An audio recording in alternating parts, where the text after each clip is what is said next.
Riwayat Ceci bagian 4. Pelatihan yang keras ketika berkelana. Ceramah Master 14 Oktober 2007, Pertemuan Komite Banjau.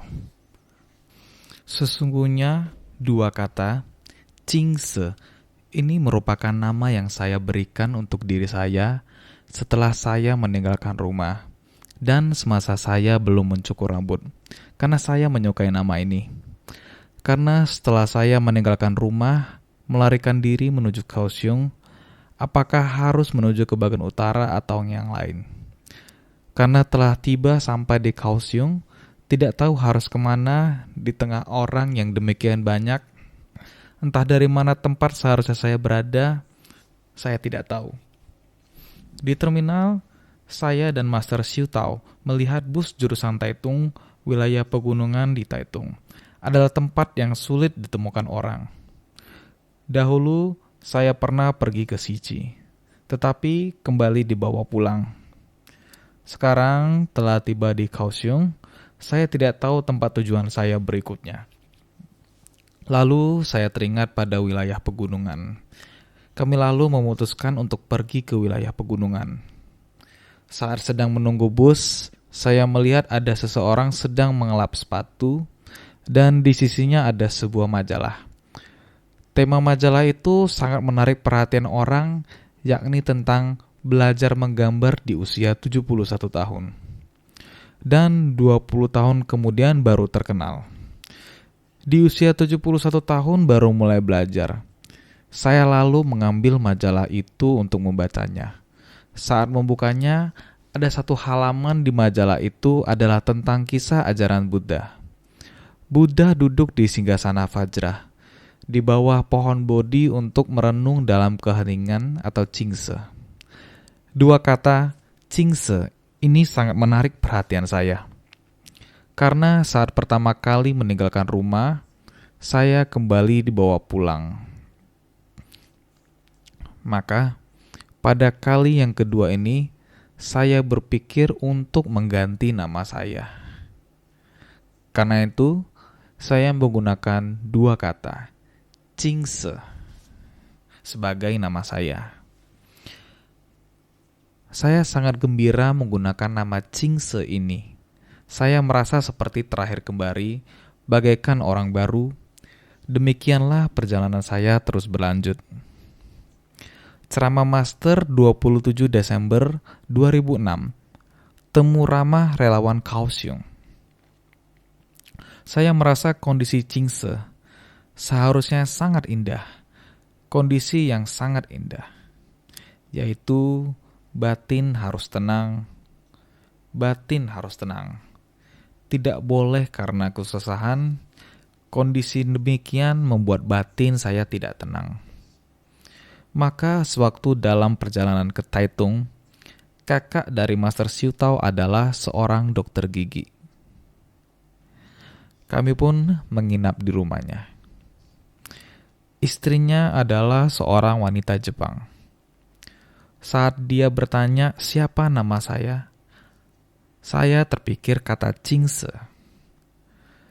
Cingse, saya merasa nama ini terasa sangat tenang, damai, sangat tenang. Berpikir kembali, kemudian mulai berkata padanya, yaitu menggunakan nama tersebut. Demikianlah nama tersebut mulai dipakai. Hingga sampai saat tiba di Taitung, saya juga menggunakan nama tersebut. Hingga saat saya meninggalkan kehidupan berkeluarga dan tidak habiskan. Saat di Hualien, di tempat Tuan Shi, saya mencukur rambut. Tentu itu belum sah menjadi biksuni. Pada masa itu saya diberi nama oleh Tuan Shi, Xiu Chan. Jadi setelah penhabisan, semua orang masih memanggil saya Xiu Chan. Hingga saat yayasan terbentuk, nama di kartu identitas saya sudah mulai menggunakan nama Cheng Yen. Sehingga mulai menggunakan nama Dharma. Pada saat meninggalkan rumah untuk pertama kali. Nama pertama yang dipakai adalah Cingse. Saat rambut dipotong menggunakan nama Xiu Chan. Kemudian Cheng Yen. Maka Jingse adalah terasa seperti terbebaskan saat meninggalkan rumah. Bermetamorfosis pada kondisi saat itu, bagaikan nama yang dipakai sebelumnya telah ditinggalkan. Menggunakan nama ini atau Jingse sehingga ditahbiskan. Maka ini adalah salah satu proses di antaranya. Riwayat Cici bagian 4. Pelatihan yang keras ketika berkelana. Kondisi dunia internasional tahun 1960.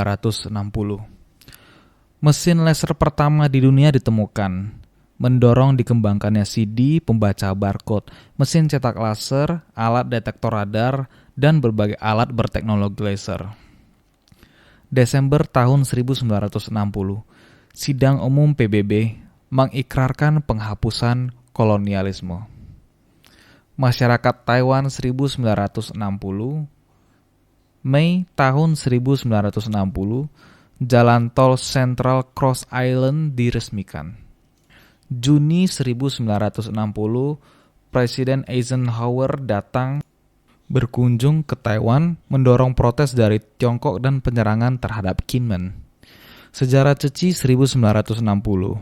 Oktober 1960, Master meninggalkan rumah untuk kedua kalinya, melatih diri di kuil Wangmu Die. Desember 1960, perjalanan ke Gunung Tulan, berpamitan dengan keluarga di kuil Jingzhe. Pada awal 1960-an, terjadi ketegangan di dua sisi selatan, Taiwan dan Tiongkok. Kedua belah pihak saling baku hantam di Kinmen. Selama periode ini adalah masa bersejarah bagi kolonialisme dan imperialisme yang kemudian digantikan oleh persaingan antara kapitalisme dan komunisme. Dua kekuatan besar Amerika Serikat dan Rusia dari persaingan sengit di muka umum beralih menjadi perang dingin di belakang layar. Oktober tahun 1960, Master Cheng Yen di bawah pendampingan Master Xiu Tao meninggalkan rumah untuk kedua kalinya. Dari Taichung dengan kereta api menuju Kaohsiung, kemudian dari Kaohsiung naik bus penumpang sampai ke Taitung.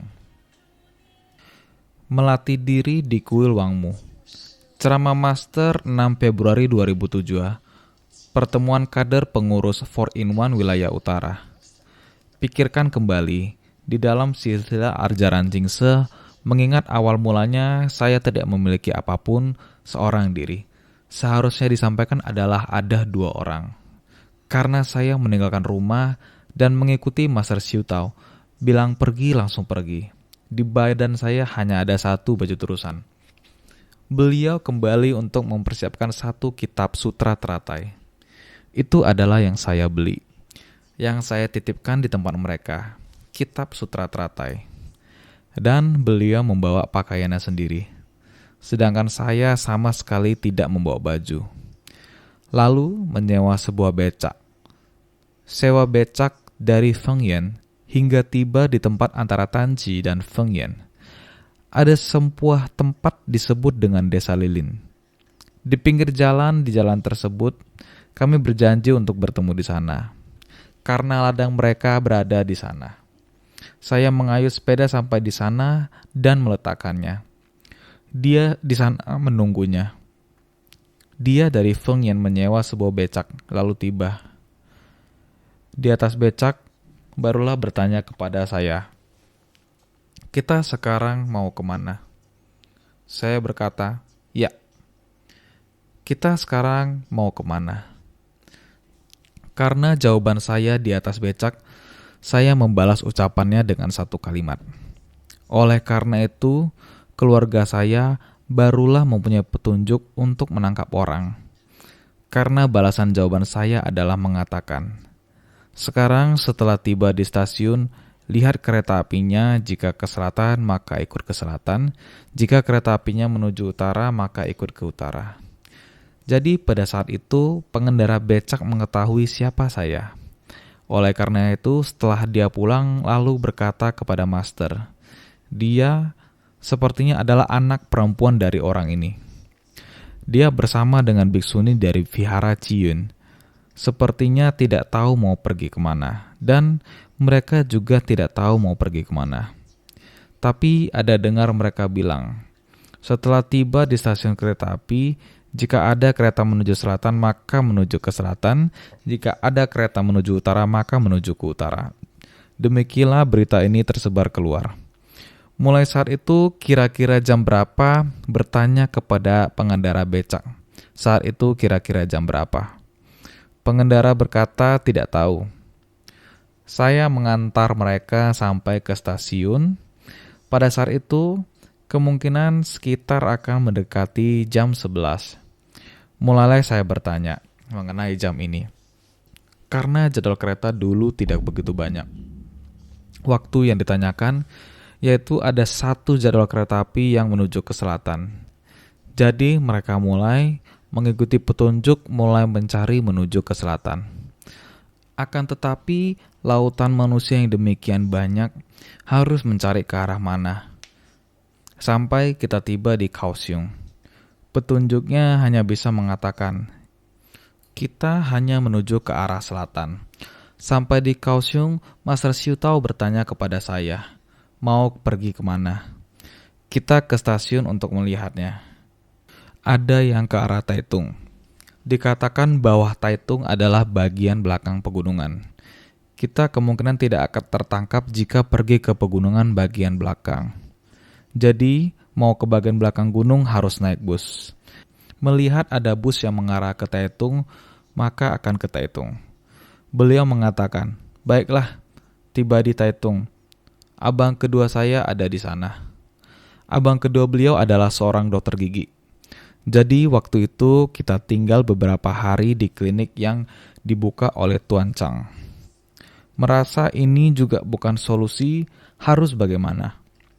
Kemudian sekali lagi pergi ke stasiun untuk melihat. Kemudian menjadi metode atau cara kita sendiri. Pergi ke stasiun, melihat dan berkata, apakah ada tempat lain di Taitung yang bisa membangkitkan arah niat batin kita? Jadi arah ini selalu tidak jelas atau diketahui. Jadi sekali lagi pergi ke stasiun untuk melihat lagi. Saat melihat-lihat di stasiun ada yang ke arah Liye atau Taman Rusa. Ketika melihat stasiun berikutnya bernama Luye atau Taman Rusa, sepertinya hati saya terkejut pada saat itu. Sukacita semacam itu. Ketika Sang Buddha pertama kali membabarkan Dharma, bukankah ada di Taman Rusa? Taman Rusa isi tanah. Sangat ingin mengarah ke Taman Rusa. Tempat seperti apakah Liye itu? Maka kami berjalan keluar. Baiklah, keputusan adalah pergi ke Liye. Lalu kami pulang mengemas pakaian untuk keperluan ke Liye. Saat berjalan di luar, teman baik dari ayah saya, dia mengendarai sebuah sepeda motor. Dia sedang berkeliling pulau dengan sepeda motor. Kebetulan terlihat olehnya di depan stasiun. Dia menyapa dan bertanya, mengapa kamu ada di sini? Karena saya sudah mempunyai rekor meninggalkan rumah dan kini sedang berjalan bersama seorang biksuni. Sebenarnya dia sudah lewat dengan mengendarai sepeda motornya. Tetapi mungkin karena melihat bayangan saya, lalu dia memutar balik sepeda motornya dan berkata, bayangan yang terlihat benar adalah kamu. Apa sebenarnya yang kamu lakukan di sini? Apakah ibumu mengetahuinya? Saya berbohong dengan mengatakan tahu. Saya sudah memberitahukan kepada beliau. Beliau tahu saya datang ke sini. Dia berkata, harus beritahukan ibumu. Jangan lagi membuatnya risau. Dia berpesan demikian kepada saya. Saya menjawab, ya, ibu saya sudah tahu. Oleh karena itu, orang bisa mencari saya sampai ke Taitung. Yaitu karena terlihat oleh teman baik dari ayah. Maka berdasarkan pada petunjuk ini, arahnya menunjukkan ke Taitung. Demikianlah. Maka ibu saya pergi ke Faraciun untuk memberitahukan guru kalian dan anak perempuan saya. Mereka berdua berada di Taitung. Oleh karena itu, orang-orang di Viera barulah tahu, oh, pergi ke Taitung. Pastinya ke tempatnya kakak kedua beliau. Demikianlah titik petunjuk ini sehingga mereka menemukan saya. Ceramah Master 20 Februari 2007 di Gria Chingse. Teman dari ayah saya melihat saya di stasiun Taitung. Kamu jangan bohongi saya ya. Ditanya begitu saya menjadi kaget sekali. Jadi saya berpikir untuk pergi dari Taitung. Saya bilang ke Master Siutao kita ke Luye saja. Kereta api benar-benar sudah datang, kita pun naik ke kereta itu. Saat itu rasanya sangat lepas bebas. Tidak perlu apapun, langsung saja naik ke kereta. Kereta ini terdiri dari 5 gerbong. Kereta api pada zaman itu yang punya gerbong 5 sangat pelan jalannya. Jadi demikianlah, berjalan pelan-pelan. Saya sangat khawatir. Khawatir kalau motor yang dikendarainya lebih cepat dari kereta. Juga merasa sangat khawatir ketika tiba di Luye dan turun dari kereta. Semua begitu asing. Kami hendak kemana? Hanya ada sebuah jalan raya saja. Lalu sudah kelihatan gunung. Mau dibilang jalan raya juga bukan. Hanya sebuah jalan kecil saja. Bila sekarang kita hendak pergi ke Taitung, mesti melewati jalan itu. Setelah turun dari kereta, perut rasanya sangat lapar. Bagaimana ini? Di sana hanya ada 3 toko mie. Di tempat itu kami minta, apa bisa buatkan mie yang sangat bening, tidak pakai minyak, tidak pakai apa-apa. Kuah yang bening. Lalu kita bertanya kepadanya, apakah ada vihara di sini? Pemilik toko mie mengatakan kepada kami, ada sebuah kuil di atas gunung. Saya berpikir, jika ada kuil di atas gunung, kami bisa menginap di sana. Dia menggunakan tangan menunjuk-nunjuk, begini ya, jalan ke arah sana ya. Di sana ada jalan menanjak. Dia bilang lewati jalan itu. Lewat tanjakan itu saja sudah benar. Seperti inilah kami. Master Siutao membantu saya menyiapkan sutra teratai dan beberapa pasang pakaian miliknya. Juga sebotol rumput laut. Jika sekarang saya melihat rumput laut, akan teringat masa itu. Karena barang yang paling bagus di saat itu adalah rumput laut. Dia membawa sebotol rumput laut dan juga sutra teratai. Ceramah Master 9 Oktober 1995, pelatihan Chucheng seluruh Taiwan.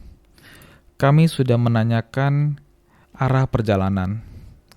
Waktu itu membawa sebuah sutra teratai dan sebuah tas. 2 orang keluar dari stasiun terus berjalan. Untung sudah makan semangkok mie. Jalanannya sangat sulit ditempuh. Batu-batuan yang besar, jalannya berbatu-batu dan terjal. Seorang biksuni dan seorang gadis yang tangannya halus baru berusia 20-an tahun. Di rumah kami, urusan masak-memasak dilakukan oleh pekerja. Saat itu, saya benar-benar sangat bernasib baik. Tangan tidak pernah menyentuh peralatan masak. Kala itu harus menempuh perjalanan yang jauh, sangatlah susah. Saat itu walau di rumah saya tidak ada mobil, setidaknya memiliki becak. Itu dipakai keluarga kita sendiri. Tidak ada hujan, tak ada angin, malah datang ke sini menempuh jalan terjal dan mendaki jalan bebatuan. Berapa lama harus berjalan? Kira-kira ada 1 jam lebih. Sambil berjalan, sambil beristirahat. Berjalan mondar-mandir seperti ini, sepanjang jalan menanam tebu dan jagung. Seperti berjalan ke dalam terowongan tanpa dasar. Kami tidak tahu seberapa jauh perjalanan yang harus ditempuh. Masa depan tidak ada gambaran. Perjalanan hidup yang sangat sulit dan lika-liku. Benar saya beritahu kamu sekarang, betapa lelahnya. Ya, memang sedemikian lelahnya. Kaki juga sudah melepuh. Tangan memegang barang-barang. Pada waktu itu Master Siutao baru saja menyelesaikan operasinya tidak lama. Satu sisi dia harus membawa kitab sutra. Itu adalah sutra masa lalu yang bisa dilipat. Satu sisi lagi harus membawa barang bawaan. Jalan yang ditempuh benar-benar penuh lika-liku. Terus berjalan sampai ke tanah yang datar. Depan mata terlihat sangat mengagumkan. Apa itu? Desa ini sangat indah. Benar-benar sangat indah. Di mana letak keindahannya? Seluruh desa adalah warga imigran Jepang dan seluruh desa sangat rapi. Semuanya adalah bangunan bergaya Jepang yang beratap jerami. Rumah jerami berdinding kayu, atapnya jerami. Dinding sekitarnya adalah rumah kayu. Semua ada beranda, memakai kanopi pelindung hujan, semacam kanopi penahan hujan. Di dalamnya adalah pintu kertas, begitu indah, begitu rapi di kedua sisinya. Semua adalah rumah-rumah para imigran. Dikarenakan Master Xiu tahu, beliau kembali dari studi di Jepang. Pada saat itu, saya pergi ke Viara Chiun di Fengyan. Sering mendengar beliau berkata kepada saya, pendidikan anggota Sangha di Jepang. Karena itu, saya sangat menyukai Jepang. Oleh karena itu, ketika melihat situasi yang seperti itu, seluruh desa imigran Jepang tertata rapi, seperti masuk ke dalam perkampungan Jepang. Kawasan seperti itu sangatlah indah. Segala kelelahan, jeripayah semuanya tersapu bersih, dan semuanya telah melupakan rasa lelah tersebut. Menjelajahi kedua sisi tersebut, melihat hasil panen pada musim gugur tersebut, di halaman depan setiap rumah penuh dengan tumpukan jagung. Saya juga melihat warga setempat menggunakan alat dan kereta kerbau untuk menggiling jagung. Sangat penasaran, tumpukan jagung terlihat seperti setumpuk emas. Dari jarak yang jauh kita dapat melihat gapura Jepang. Sangatlah indah. Melihat satu persatu gapura yang demikian berjajar, hingga di ujungnya ada sebuah pavilion, yaitu tempat kuil Jepang. Saya merasa kawasan tersebut sangatlah indah. Pada saat itu, hati kecil saya berkata, jika bisa tinggal di sini, alangkah baiknya. Ceramah Master 20 Februari 2007, Gria Chingse. Kami terus mencari vihara yang mereka sebutkan. Namun kami tidak menemukannya. Hanya ada jalan itu saja. Jalan batu itu tidak rata, sangat panjang dan sangat jauh. Hanya ada jalan itu. Kami terus berjalan ke sana dan melihat sebuah gapura peninggalan zaman Jepang. Di tempat itu ada sebuah pavilion di sana. Kami berhenti di sana dan bertanya, apakah di sini ada vihara? Di mana? Ia kemudian menjawab, di sini tempatnya. Kami berpikir bagaimana mungkin pavilion itu adalah vihara. Ternyata di sampingnya. Kalian pernah ikut saya ke sana. Di samping itu, dulu itu adalah rumah kecil. Dan berlokasi di rumah warga yang dibangun dari bambu batangan. Bambu yang dilapisi dengan tanah kapur. Itu adalah rumah warga. Di tengahnya ada aula, di dua sisinya ada ruangan. Ruangan yang kecil. Ternyata itu adalah kuil Wangmu. Di kuil Wangmu ada seorang penjaga kuil. Penjaga kuil ini memiliki seorang anak perempuan yang bisa mengadakan kebaktian pagi dan malam. Pada malam hari, semua orang akan memiliki sebuah lentera. Di sana tidak ada lampu listrik. Ketika para petani pulang dari membajak sawah, mereka akan mencuci tangan dan kaki, lalu berkumpul di kuil ini. Semuanya di jalan yang gelap memegang lentera. Ketika senja tiba, penduduk desa satu persatu berdatangan. Mereka datang untuk mengikuti kebaktian di malam hari. Di sana kami tidak menemukan vihara. Ditambah lagi, hari sudah mulai gelap. Apa yang harus kami lakukan? Kami segera mencari penjaga kuil. Di sana kebetulan ada yang sedang sembahyang. Melihat seorang biksuni datang bersama seorang gadis, mereka merasa sangat penasaran. Kami bertanya padanya, di mana letak vihara di sini, di desa ini? Kami bertanya, siapa penjaga kuil ini? Dia menjawab, kami ada penjaga kuil. Dia lalu pergi memanggil penjaga kuil. Saat pergi memanggil, ibu itu berkata kepada penjaga kuil, kita kedatangan seorang biksuni. Kita bisa minta mereka tinggal untuk mengajarkan kita sutra. Dia mengatakannya saat dalam perjalanan.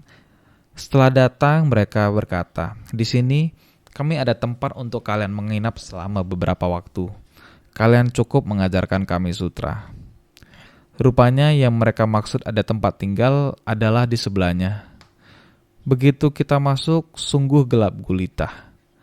Kondisi di dalamnya gelap gulita, tidak bisa melihat apa-apa. Sampai besok paginya, langit sudah terang.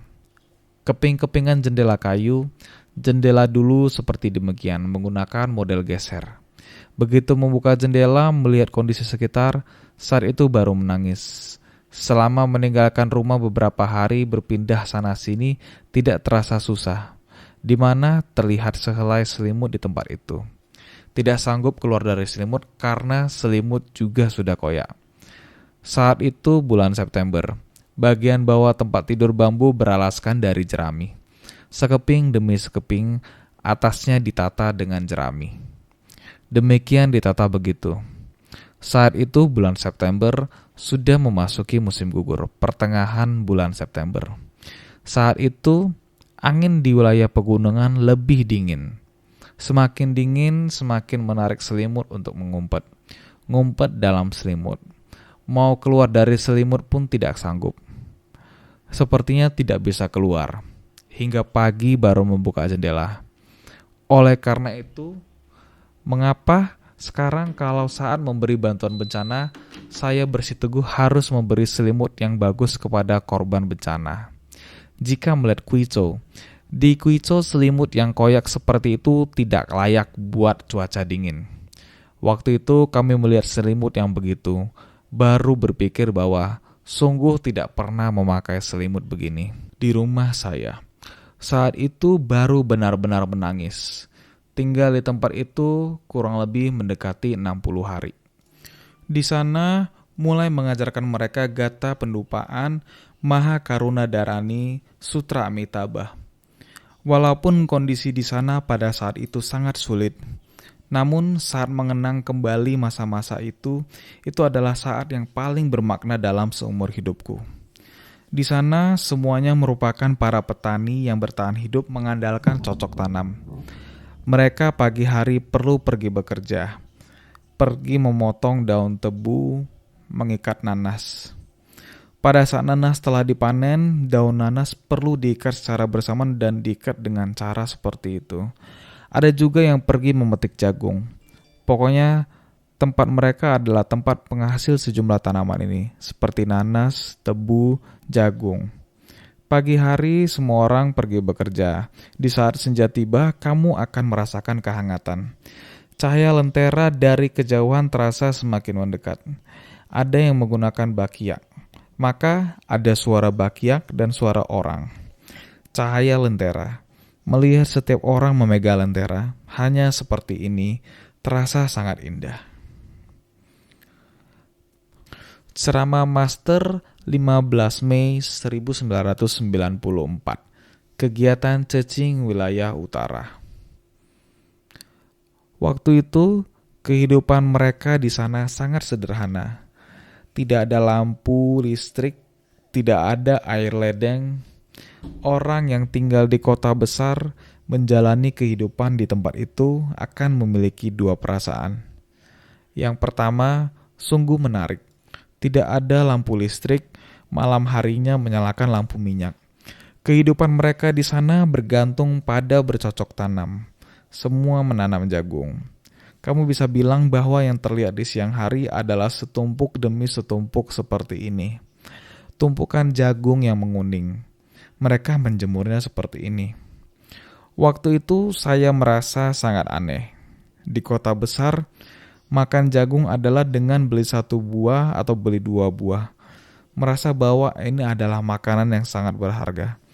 Tapi sampai di sana, seluruh kota penuh dengan tumpukan jagung. Rasanya sangat segar. Sangat penasaran, siang hari melihat mereka sedang menjemur jagung. Jika di tengah hari, saat matahari berada tepat di atas, saat udara sangat panas. Bisa melihat mereka menebar jagung di atas tanah, kemudian menggunakan kereta lembu untuk membolak-balikannya. Membuat sebutir demi sebutir bisa tersebar. Kemudian baru mengeluarkan isi tengahnya. Saat itu saya merasa, barang ini di pedesaan begitu murah. Juga merasa bahwa petani di desa benar-benar bekerja sangat keras. Selanjutnya saya tidak memiliki nasi untuk makan selama 2 bulan. Mengapa? Pertama, karena saya tidak mempunyai uang. Yang kedua, tidak ada tempat yang menjual beras. Tidak ada beras, tentu juga tidak ada minyak. Karena pada saat itu saya sedang dalam pelarian. Saya takut jika saya pergi ke kota, saya akan bertemu dengan orang dan akan dibawa pulang kembali. Saya pun tidak berani keluar. Akibatnya, saya mengalami kekurangan gizi. Tidak ada beras, tidak ada minyak, dan kekurangan gizi. Pada saat itu, ada orang yang sedang memanen kacang tanah. Dan saya baru tahu bahwa kacang tanah rupanya tumbuh di bawah tanah. Setelah kacang dipanen, saat orangnya kembali ke rumah, besok paginya. Jika pada malam harinya hujan gerimis, besok paginya saat Anda pergi ke kebun kacang melihat-lihat, Anda dapat melihat tanahnya telah basah kuyup. Dan kacang telah muncul dari tanah, dan bisa pergi mengambilnya. Kita dapat menggunakan kacang tanah sebagai minyak untuk melembabkan perut dan usus. Apakah Anda dapat mengerti betapa pahitnya ketika Anda lapar dan tidak ada minyak di dalam usus? Benar-benar sangat menderita. Ketika seseorang benar-benar sangat miskin dan lapar, saat itu Anda akan benar-benar mengambil keranjang dan mengambil barang-barang di tanah untuk dimakan. Saya sudah mengalaminya. Saya pernah mengambil kacang tanah untuk melembabkan usus, memperbaiki nutrisi. Ceramah Master 9 Oktober 1995. Pelatihan Komite Taiwan. Ketika saya pergi dengan Master Siu Tao, saya membuat kesepakatan dengannya untuk 3 hal.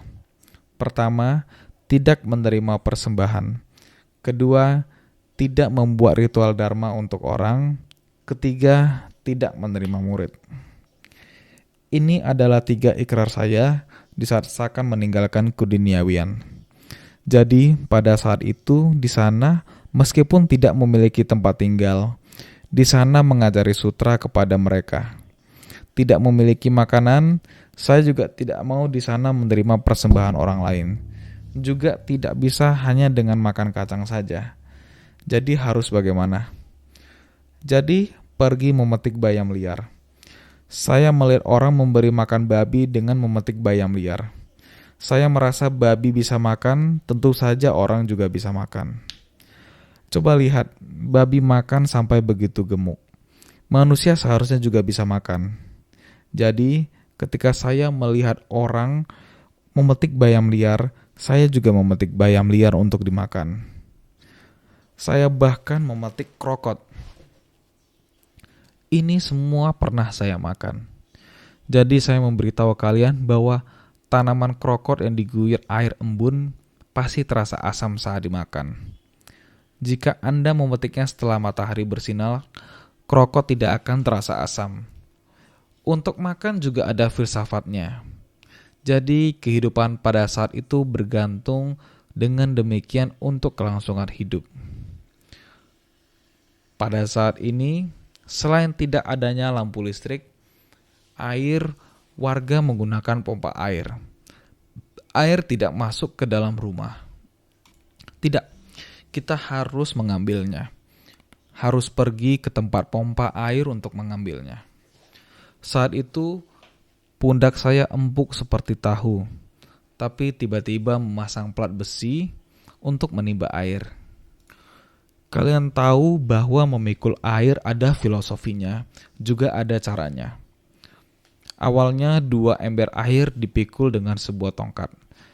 Ketika memikul, tongkat akan diletakkan di kedua bahu kita dan kedua tangan kita memegang talinya. Kalian tahu, seperti sedang berjalan 3 banjar.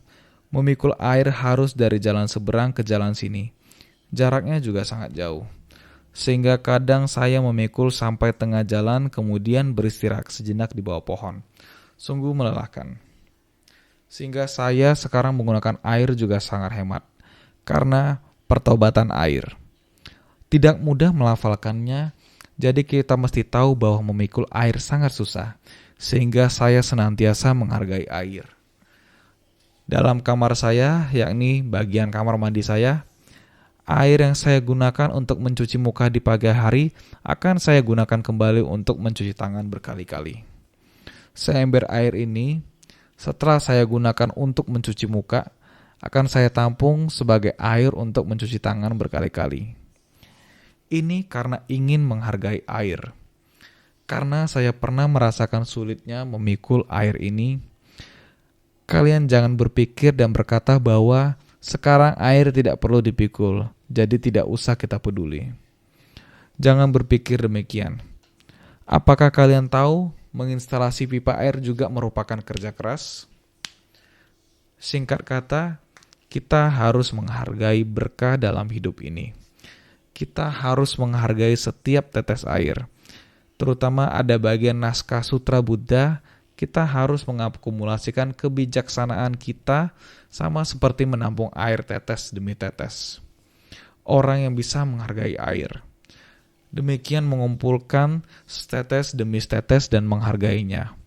Jadi, air adalah sumber kehidupan kita. Kita tidak bisa makan, namun kita tidak bisa tidak minum. Ini semestinya harus kita ketahui. Pada saat itu, saya menimba air dengan sangat susah. Ketika duduk di bawah pohon, sambil menyeka keringat, sambil menyeka air mata ini bukan air mata kesedihan. Ada dua jenis. Salah satunya adalah saat itu di pagi hari, saya melihat gunung di seberang sana. Di tempat itu, terlihat menyerupai Buddha berbaring. Gunung itu disebut Gunung Tulan. Penduduk setempatnya menyebutnya Gunung Wanita Cantik. Tetapi di dalam hati saya ada Buddha. Gunung yang saya lihat terlihat seperti kepala Buddha. Jadi seperti sebuah gunung Buddha.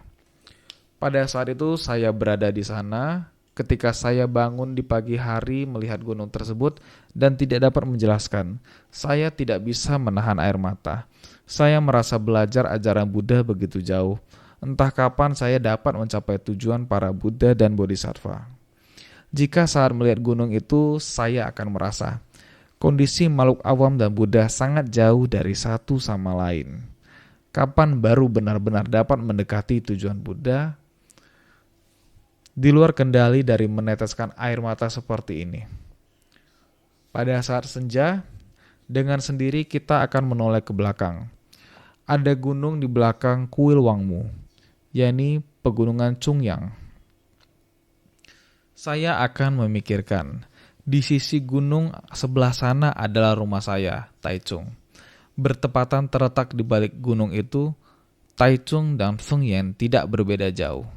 Hingga membuat saya memikirkan, di sisi gunung sebelah sana adalah rumah saya, mama saya, dan adik-adik saya. Bagaimana keadaan mereka? Saya juga akan merindukan mereka. Terutama pada malam hari. Benar, sangat rindu pada mereka. Di saat itu akan menitikkan air mata. Tidak heran sebelumnya saya ke Kaohsiung, saya melewati jalan raya selatan. Saya juga akan pergi ke Gunung Kano atau Luye. Kebetulan saat itu sudah setengah hari. Saat akan meninggalkan tempat itu, saya bertemu sekelompok wanita di sana. Melihat saya, sekelompok wanita desa itu berkata, "Dia orangnya, tidak salah lagi. Adalah dia orangnya." Saya lalu mendekat untuk bertanya kepada mereka, "Kalian mengenal saya?" Mereka mengatakan kenal. Ada yang menjawab pernah melihat di televisi. Ada juga yang menjawab saya tahu. Dulu dia pernah tinggal di sini. Setiap hari menghadap ke gunung sambil menangis. Ketika saya ditunjuk olehnya seperti ini, benar-benar telah mengingatkan saya. Betul, saat itu mengapa saya tidak punya keberanian. Setiap hari saya menghadap ke gunung sambil menangis.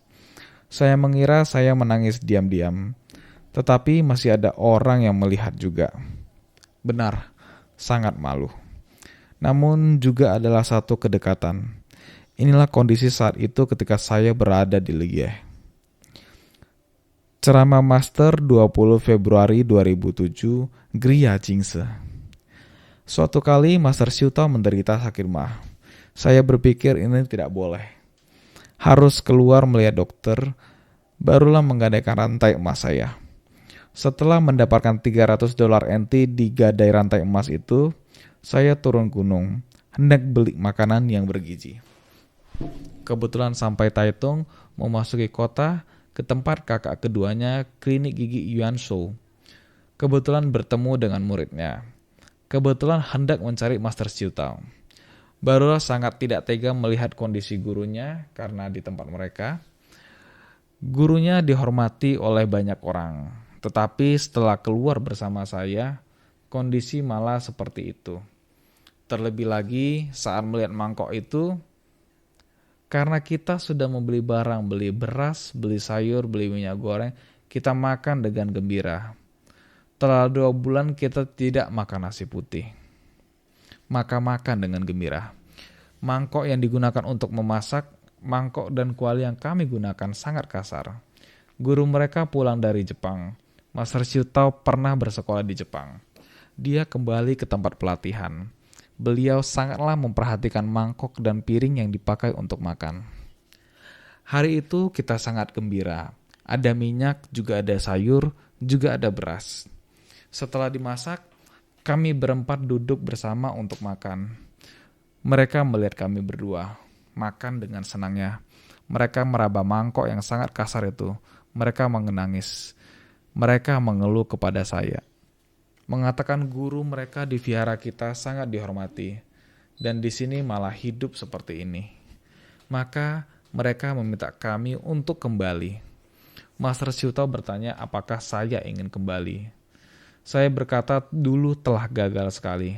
Kali ini kalau tidak menjadi biksuni, saya pasti tidak akan kembali. Bila kamu ingin kembali, kamu kembali saja. Dia memutuskan untuk tidak kembali juga. Ceramah Master 2 November 2002. Walaupun pada saat itu, setiap senja tiba, saya pasti akan menatap gunung itu. Saat matahari terbenam juga akan rindu kampung halaman, juga ada. Saat itu juga merasakan pergumulan batin. Mengapa saya datang ke sini? Tiada listrik, tiada air, tiada beras untuk dimakan. Semua tidak ada. Mengapa saya datang ke sini? Apakah saya pulang kembali lagi saja? Saya bergumul. Tapi saya juga memikirkan, ini adalah misi saya. Dengan tidak mudahnya, saya meninggalkan rumah 2 kali. Kali ini adalah yang kedua kalinya. Dengan susah payah harusnya bisa kembali. Mengapa saya harus kembali ke rumah? Pertama kali dipaksa pulang, kali ini pergi ke tempat yang lebih jauh. Pergi ke Taiwan bagian timur. Mengapa saya harus kembali terperangkap? Sehingga sangat bersiteguh di sana. Demikian melewatinya, singkat kata. Arah tujuan batin demikian. Peperangan batin di sana. Perang batin ini jika tidak jelas, jika tekad saya di bagian ini sedikit melemah, mempengaruhi masa lalu. Saya yakin, saya hari ini tidak akan berdiri di sini. Hari ini, di saat ini, saudara sekalian, kita juga tidak ada jodoh untuk berkumpul seperti ini. Arah tujuan, meninggalkan kampung halaman, memulai perjalanan. Entah kemana arah yang dituju, samar-samar mendengar panggilan Buddha. Selama ribuan tahun, menyambut matahari terbit, melangkahkan kaki ke arah timur. Inilah arah perlindungan sejati seumur hidup. Mencium harumnya bunga teratai, melihat hualian di alam mimpi. Bunga teratai yang harum semerbak bermekaran di hualian. Terpaku mengingat jalinan jodoh yang digariskan sejak kehidupan lampau. Memandang matahari terbenam, dari jauh merindukan arah barat. Itulah arah yang makin jauh dari pelukan keluarga. Tergugah karena ketidakkekalan yang seketika, meninggalkan kegelapan duniawi. Bersumbangsi tanpa pamrih, giat menggarap ladang berkah, kuntum demi kuntum teratai hati berkembang. Itulah satu-satunya arah tujuan untuk selamanya.